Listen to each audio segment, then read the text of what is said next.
Naman kenapa?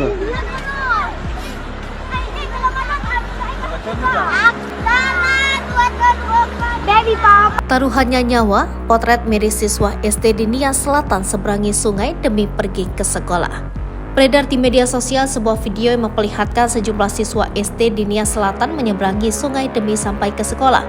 Siswa SD tersebut menyeberangi derasnya arus air sungai hanya dengan melintasi sebatang pohon kelapa. Siswa SD itu menyeberangi jembatan dibantu oleh pemuda Desa Lawindra, Kecamatan Mazino, Kabupaten Nia Selatan itu. Adapun salah satu akun yang membagikan video itu adalah akun Instagram Terang_Media.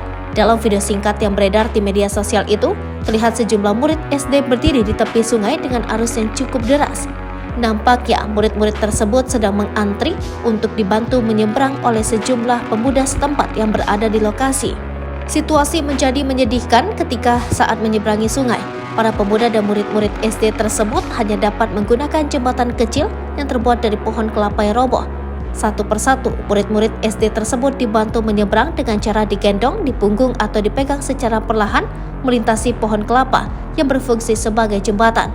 Seorang pemuda yang mengenakan kaos putih dan seorang pria dewasa yang mengenakan jaket bergantian membantu murid-murid SD tersebut menyeberang. Sementara murid-murid yang sudah berhasil menyeberang, beberapa dari mereka terdengar merasa ketakutan akibat arus air yang deras. Perjuangan yang dilakukan oleh para pemuda untuk membantu murid-murid SD agar dapat bersekolah dalam kondisi yang sulit ini mengundang perasaan haru dari warganet. Tak sedikit warganet yang mengaku miris melihat kondisi jembatan yang terbuat dari sebatang pohon kelapa itu.